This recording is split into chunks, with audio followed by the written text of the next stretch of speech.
Well, firstly, thank you so much for taking the time to do this with us. And we'll just jump straight into the questions. When it comes to climate change, there is a significant amount of data which suggests that a plant-based diet is the biggest thing an individual can do to reduce their impact. So is the best way to tackle it system change or individual change? It has to be system change. One of the many wonderful slogans of the youth climate strikes, who, God, I love those guys so much, they've been so brilliant, is system change, not climate change. And that's exactly it. You know, one of the misleading things we're constantly told is we can do this by ourselves. You just change your buying decisions, you alter your lifestyle, and we'll fix the problem. These are structural, systemic issues. And as consumers, we have almost no power. You know, the only real power we have as consumers is not to buy stuff. But that doesn't stop other people from buying them, and that doesn't stop those corporations from lobbying and capturing governments and all the rest of it. And so we've really been rendered powerless by being told we're consumers first. We're not, we're citizens. And it's as citizens we have to act. Our power is political, and all political means is coming together, is more than one person acting in concert. That's what politics means. It doesn't have to be through political parties, though obviously they play a role, but it's basically through movements trying to create change. That is how we're going to do things. I don't want to suggest that it's useless to do anything by ourselves, but we can't actually create systemic change by ourselves. And, you know, it's worth pointing out that one of the reasons for the amazing shift towards plant-based diets in the UK has been incredible public advocacy by people like yourselves, by other movements, parts of the movement. We've seen it coming together in groups like Animal Rebellion, which has been amazing. And it's that sort of shift in culture which is absolutely crucial towards the shift in the individual dietary decisions that we take. So even something as personal as that is also really political in some ways. But yes, you know, the two biggest changes we can make in our own impacts on the planet are, number one, the biggest change is dietary shift. That is the biggest one.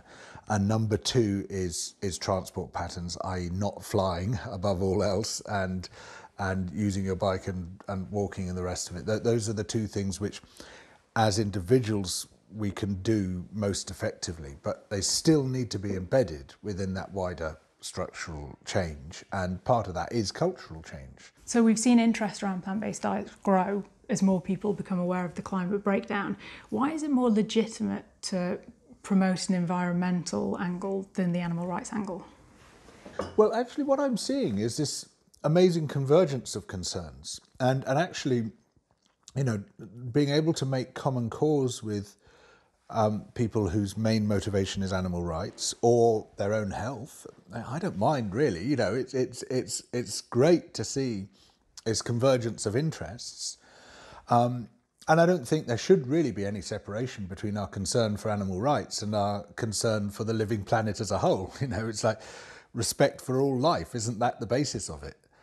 And I think all that's happened really is that the growing prominence of the environmental element has introduced a new series of arguments and entry points for people which supplement what the animal rights advocates have rightly been saying for so long. And it's not that I think it's more legitimate to talk about the environmental issues at all. I think it just gives us more strings to our bow, and creates new arguments and new intellectual energy, but behind the movement. People can be very resistant to change when it comes to diets. Why do you think people get so defensive when you talk about what they eat or what they could eat?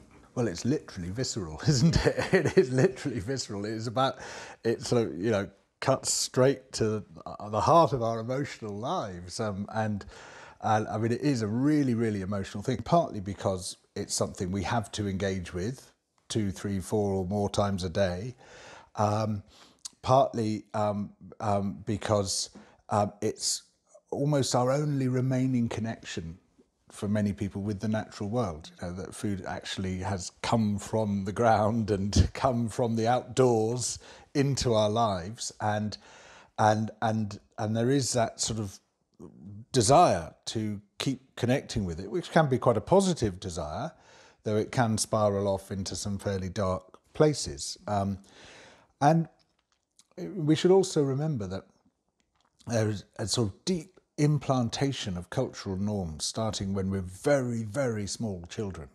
You know, about 50% of the books for infants are farm books, and they don't resemble any sort of farming that I've ever seen. You know, there's one pig, one cow, one horse, one chicken, one cat, one rosy-cheeked farmer, and they all live together in harmony like a family, and they all talk to each other. And obviously, you know, obvious reasons, there's no separation, castration, butchery, slaughter, any of this going on. There's no idea of what the destiny of those animals might be. And it's really hard to unlearn that, because we learn it from such an early age, and we see that as the image of farming, that actually, you know, even I sometimes sort of feel offended when, you know, when I've been saying, talking about the problems with livestock farming. It's like I offend myself, because I was thinking, but that contradicts everything I feel about farming. And we are really misled by this. I think it's very problematic, the way children are taught about livestock farming in particular. So taking that into account, should governments advocate for plant-based diets, and how would they legislate for that? Well, government's always going to play a role.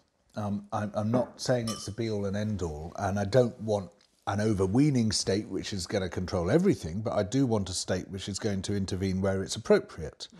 And it is true that the sort of legislative framework and the fiscal framework has a big influence on how people think. So the fact that cigarette sales are taxed, the fact that advertising is now banned, the fact that you've got this packaging with health warnings and horrible pictures on, does change our moral attitudes to tobacco. And you know, 40 years ago, most people just didn't have any issues with tobacco. It's just what you do. A huge number of people smoked. Other people didn't object to them smoking. And there's been lots of reasons why that's changed, but one of them has been that government, slowly and reluctantly, far too slowly and reluctantly because of the work of lobbyists, has finally moved against the tobacco companies and said, we treat these companies as basically being bad. And then people take a cue from that, even if it's a subconscious cue, and think, oh yeah, tobacco is a bit bad, isn't it? And the companies pushing it are a bit bad. So how government best intervenes in this, I mean, that's been an interesting debate. I think meat tax definitely has something going for it. I mean, the first place I would step in would be subsidies. Yeah, isn't it just utterly insane that we're subsidising some of the most destructive industries on earth, which are livestock industries? And not only through the sort of standard package of subsidies, the European Commission is currently advertising, it's spending public money on advertising commercial products in the form of beef and lamb. It's quite amazing. So it's spending, what, 10 million euros on advertising beef in the newspapers and stuff. You know, buy beef, it's wonderful product, here's some lovely recipes, click on our website, we can tell you how to cook it. The European Commission. And 4 million euros on advertising lamb. And when the Vice President of the Commission was challenged on this and said, are you going to stop spending public money on advertising these destructive products? He said, no, next question. That was it. They won't discuss it at all. And it's just like, this is insane. So yeah, you would stop that straight away. You would completely change the farm subsidy system to switch it away from basically the system at the moment in Europe depends on keeping the land bare. You get your subsidy for land which is in agricultural condition, which means it doesn't have wildlife habitats on it. And they'll draw a little ring around every area of wildlife habitat, some scrubland, a pond, a wide stream, a wide hedge, whatever it might be, and say this is ineligible for subsidies. And so it creates this massive perverse incentive to clear as much land as possible and to keep it clear in order that farmers can harvest that money.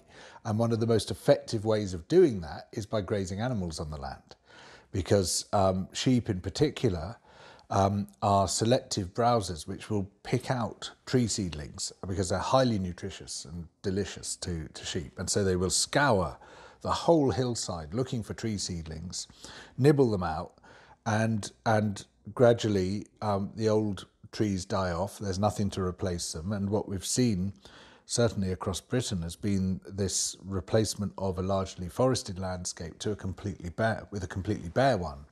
And if you want to keep your subsidies, you've got to keep your sheep nibbling that landscape, because if the trees come back, your land becomes ineligible for public money.